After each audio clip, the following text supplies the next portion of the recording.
guys! Good morning! Good afternoon! Ay, ang ganda ng anak ko!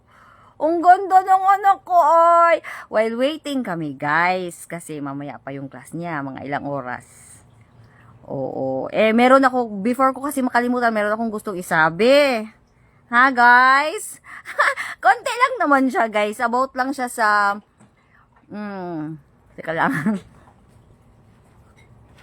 Excuse me. About siya sa documentation, mga files, or pwede rin book, or pwede rin statement, or pwede rin basta any kind na siya ng form na i-voice out mo o anong tawag nito, mga sige at ingat. Sige ate, ingat. Any kind. Ipaalala nyo nga ako guys kung mag-ano na. Kasi dapat pagkatin iatid ko si Gwen. Ingat ate. Ngayon, konti lang yung isasabi ko kasi dapat mga minutes lang to ha. About lang siya. Gusto ko lang magbigay ng information about lagyan mo na lang yan at para hindi siya makaano dyan ate, yung ano niya, yung stroller niya. Hindi siya makalagpas. Kunti lang naman isasabi ko, about lang siya. Documentation, mga files, mga kung ano bang papers, publication, or... Ako, hindi ko yan linya, pero meron akong kakilala na malapit din sa akin na siya ano din siya dyan sa mga publication. Yan yung task niya. Yan yung noong unang panahon na meron din siyang extracurricular. So, ganon ang tawag nito. So, para sa akin guys, wala naman yung problema yung mga documentation, mga kung ano, kasi records lang yan eh. Halimbawa, ito may tinitingnan akong book, documentation, ito the process of creating and organizing information about a book, including its content, structure, and related materials. Ayan. Tingnan nga natin guys kung ang propaganda ha. Propaganda. Information, especially or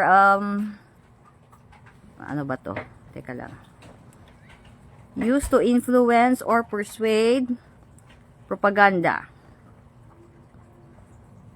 So communication that is primarily used to influence or persuade an audience to further an agenda which may not be objective. And ano to ha, hindi ibig sabihin na not objective ha, kasi ito lang sa isang meaning ng propaganda, kasi marami kasing meaning ng propaganda eh. Marami, broad masyado ang propaganda. So ito lang sa isang meaning na binabasa ko lang, pero ang thought lang nito is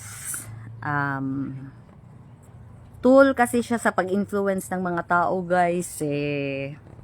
Tool siya na para mapaabot mo sa audience mo or sinong nakikinig, sa radio ba o sa video ba, sa TV ba or sa social media ba, ganon. Yun lang.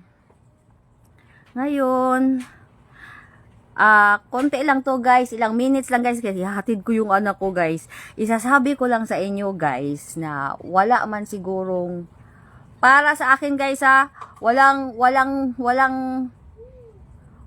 mali kung syempre totoo yung isasabi mo sa files, sa documentation, or magawa ka ba ng book, or magawa ka ba ng statement, or magawa ka ba ng ano ba yan, nakalimutan ko na, tagal na kasi guys, yung college ko pa na first, kasi dalawa yung college ko eh, physical education tapos BS psychology, so dalawa yon. So yung sa BS yung sa physical education, anong tawag nun? Marami akong mga natutunan na regarding sa mga ganito guys, na maganda yan. Example ha, di ba? Sabi ko nag-NUSP ako noon. Tapos Tapos sabi ko sa College of Education, 10,000 doon ha, ang estudyante nun. Iba pa sa engineering, iba pa sa basta ang dami-dami, nakalimutan ko na. Sa CAS, sa yung sa mga accountancy, ano ba yun? Impromptu lang kasi ito guys, hindi ko nabasa. Ang purpose ko lang nito guys, gusto ko lang isabi sa inyo na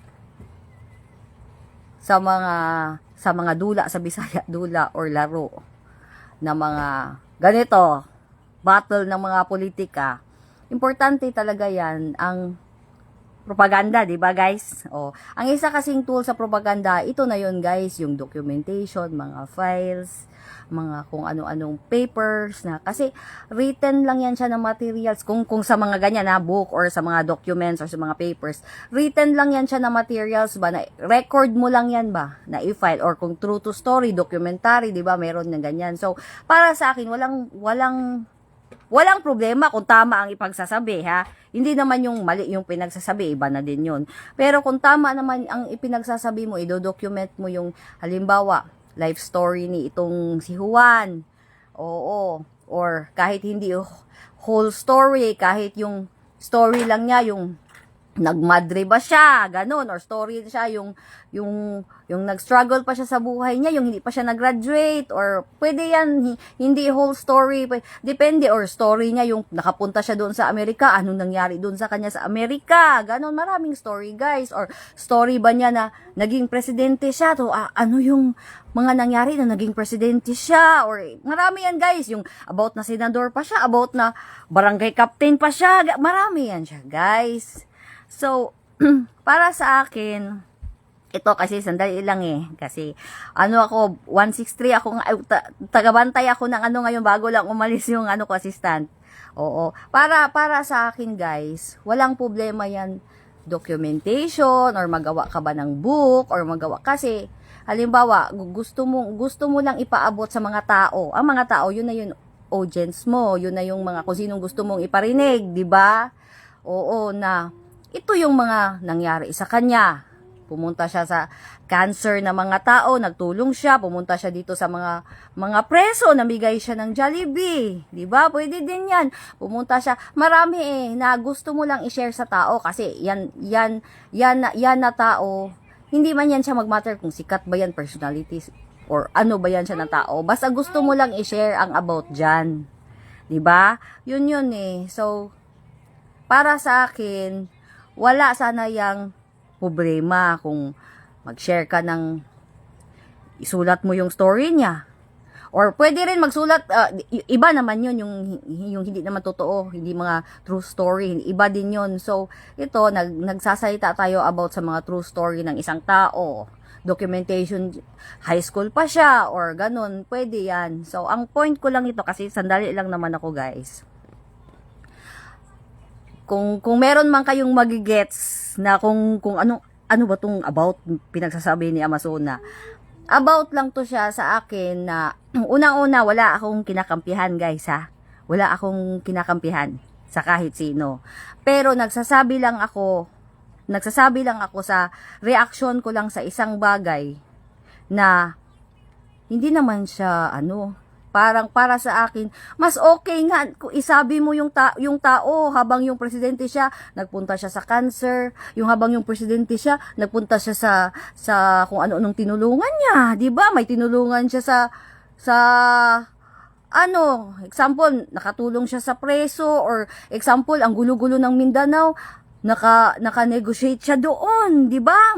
Na nag-peace, 'di ba? Maraming reason, guys, or kahit sa health, nakatulong siya doon, ba siya ng mga gamot, mga ganon. So, lahat 'yan, guys, na pwede mong isabi sa isang tao. So, ang ibig sabihin lang 'yan, halimbawa ako, journal o diary ba to, na way lang to na gusto kong i-document yung mga nangyari sa buhay ko. Na 40s na ako ngayon, tapos gusto ko para hindi naman tayo mayaman or hindi naman tayo na kailangan pa ng book. Kasi yan guys, dapat may writer, may editor-in-chief, mga ganyan-ganyan. So, ako mismo ngayon, nagdo-document na ako sa buhay ko. Kaya nga, pasalamat nga ako sa Facebook or TikTok kasi yan mga documentation ko yan guys, nalalagyan ko ng date, ng oras, yan yung nangyayari sa journey ng buhay ko. Yan lang yun guys, yan lang yun yung point ko. Wala tong mga meaning na pinpoint na saan ako kakampi, wala ha. Nagsasabi lang ako about lang sa propaganda. About lang siya sa sinasabi ko lang yung mga book or sige, hindi book. Pwede rin cinematography. Pwede rin theater. Live theater, pwede rin. Pwede, yan na yun, sine. Yan na yung acting, yan na yung movie. Pwede rin ganyan true story. So, lahat lang yan guys. Ano lang yan na paraan na ipaabot sa audience, ipaabot sa mga viewers na ito yung mga nangyayari. Action ba? True story ba? Yun lang yun Pinapaabot mo lang. Yun lang yung meaning nun. Na nagdo-document ka lang. So, sa tingin ko, walang problema dyan, di ba?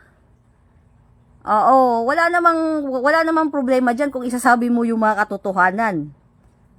Oo, pwede naman yan, example, pwede naman yan na, kasi kung example, iba yung writer o tapos isasabi niya ang katotohanan, pero may mga totoo talaga na story, pwede naman yan i-edit, kasi pwede naman magpaalam ka sa tao na, ito yung mga nangyari, ito yung totoo. Sino tong mga bakit niya yan na girlfriend? Bakit niya yan? May mga ganon, di ba guys? So, marami kasing example. Yung iba kasi, oops, sa kanya, parang negative. Kasi baka negative yung past ba? Di ba? May mga ganyan man. Ngayon, ang yaman-yaman guys, ang dami-damit. Pero noon pala, nagbibenta pa lang ng isda. Di ba? Meron din ganyan, Di ba? Meron man mga ganyan guys. Pero dapat, hindi mo yan ikahiya kung saan ka nanggaling. Hindi mo yan ikahiya pero nasa sa iba na rin yan Kung ayaw nila yung mga make-believe na mga tao na gusto nila, ito na yung makita na mayaman sila ngayon, ayaw nilang malaman yung noong unang panahon na bulingit sila, yagit sila, di ba? O sa kanila na yun niya. Pero sa'yo yan. We're not talking about human. We're talking about this person man. It's not about human. Diba? Alam nga naman, kompromiso lahat ng bagay dahil lang sa'yo. Hindi namin to, ang lahat-lahat, ipapalabas na mabubuting bagay sa kanya. Tapos, ang about na masama, hindi natin ipapalabas dahil meron to na girlfriend na 16 years old, 15 years old. Diba? Hindi naman yan, meron naman yang edit na syempre hindi mo isasabi, diba? Depende man yan. Hindi mo na yan isa. Pareha sa akin, hindi ko sinasabi ang mga grabe na mga nalalaman ko. Ini-edit ko naman pagsalita. Hindi ko na, tinatabunan ko na lang, kino-cover ko na lang para hindi sila mapahiya. Diba? Merong mga ganyan, guys. So, para sa akin, kasi sandali lang to, yung gusto ko lang mag-react, ayaw kong magtahimik lang ako about lang sa mga ganitong bagay. Kasi, meron kasi akong na-observe na, bigla kang magsasalita na bawal sasabihin mo sa mga tao, bawal sinabi sa akin ni Maria lang sabi ko hindi lang Juan, sinabi sa akin ni Maria na bawal isabi ang story ko. Pwede mo yan sabihin, pero sa tingin mo sinabi talaga ni Maria na ang nagsasabi si Petra. Nagsasabi si Petra, hindi mo naman nakita na sinabi ni Maria na wag mong isabi yung ano ko ha. So, merong mga ganyan guys na, merong mga ibang bagay na maganda sana yung gustong ipalabas. Kasi sa tingin ko, part lang yan, tulang yan siya na sinasabi kong, example, ma-insert din siya sa machinery. Example, di ba kay propaganda man guys, mag-influence ka ng mga tao So, syempre, personalities mo, get down. Kai, get down. Get down. So, kailangan mong i-release ang mga nagawa ng isang tao. Diba? Deserve man yan yung mga iba or kung sino lang mag-e-effort na, lalo na mga legend na mga tao. Sabi mo, anong mga nagawa niya. So, kung meron isang tao na ida-downgrade niya yan, imbis mabuti ang intensyon ng isang tao or grupo ng tao na ido-document ang buhay ng isang tao. Tapos ikaw na tao guilty ka kasi baka part ka dyan. Tapos pangit man yung about sa'yo. Or hindi ko alam, by the fact na pinipigilan mo, baka pangit ang about sa'yo, tapos hindi ka pa nga sure, baka hindi naman yung isasabi, mabuti naman yung isasabi sa'yo.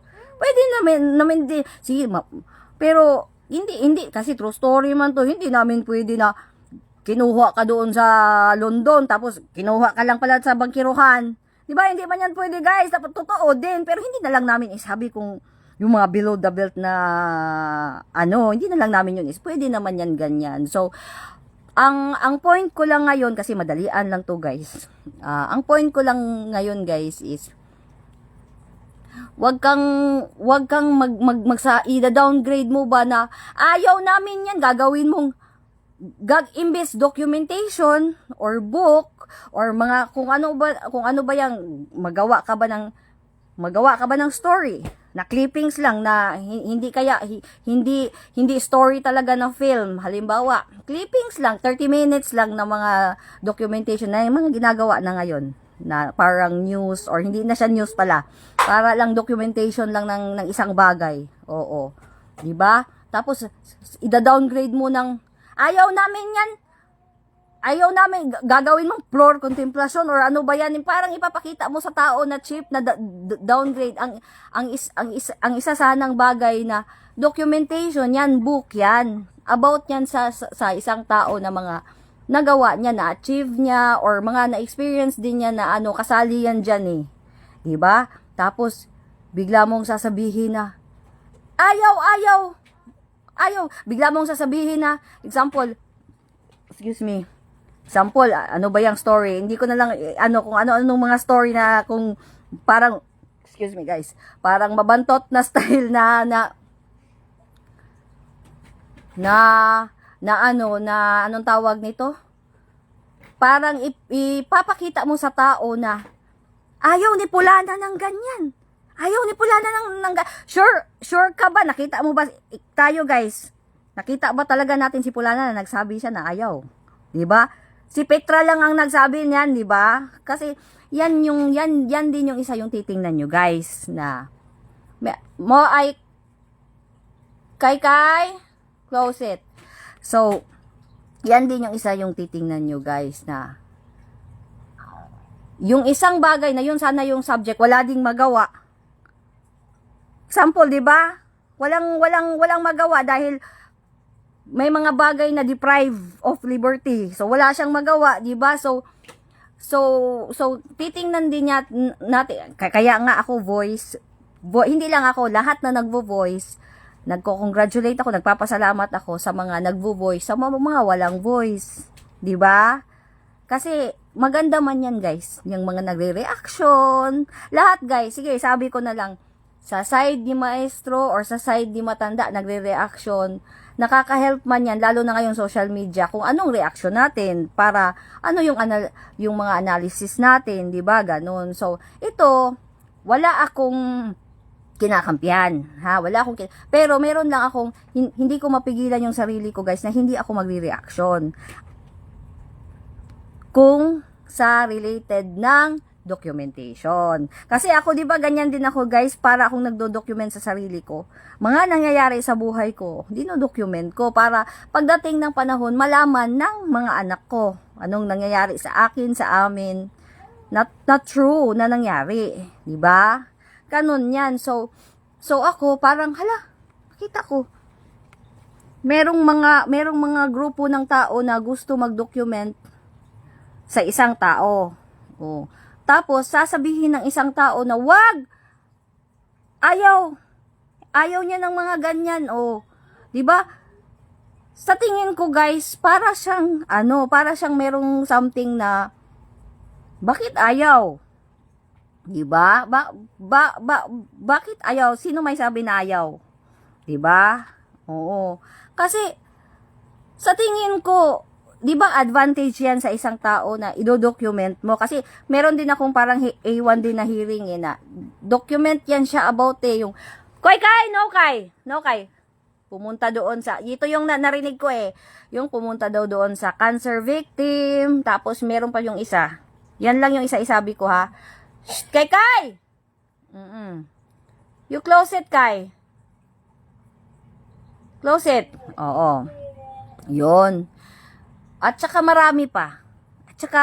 At saka marami pang mga documentation na maaaring makatulong sa isang tao. Na maaaring alam nyo ba guys, ang media, ang journalism, ang yung pinapalabas ito, motion video na to eh. 'Di ba? Hindi lang siya story pero sa cinematography na rin to eh. 'Di ba? Motion na picture arts na ganito siya, pero sa pamamagitan nito napapalabas natin yung views natin. 'Di ba? Naririnig ng mga tao. Salamat sa Facebook. 'Di ba? Ako Facebook lang. Actually guys, meron akong mga ibang platform. Hindi ko pa lang inaano kasi hindi rin ako marunong, pero naka-ready na sa akin. Pagdating ng panahon, gusto ko ring magganyan story kasi ang gusto ko kasi mag-cooking. Mahilig din ako magluto-luto. Tapos may mga ibang bagay na gusto kong magsaita habang nagsasabi ako ng mga lessons, mga wisdom sa life, ganun. Hindi ito pwede i-open. Sorry, sige, kay ko. Mamaya na, hindi nga pwede i-open. Sige. Ay, sus ko. Mamaya na guys ha, mamaya ako na lang tapusin kasi bantayan ko muna yung anak ko guys. Magpapa-open ba naman ng itong saggamot. So, yeah. So, konti lang naman yung isasabi ko guys. About lang siya sa meron lang akong reaction sa isang bagay na lang ako, bakit mo pipigilan ang isang documentation or hindi ko alam, book or documentation or kahit ano pa yan, na iso-story lang niya ang story ng isang tao. Na hindi naman yan siguro lahat ng story na isasabi siguro, 'di ba? Ano kayang kinatatakutan or 'di ba? Kasi isa din yan sa pagtulong sa isang tao eh.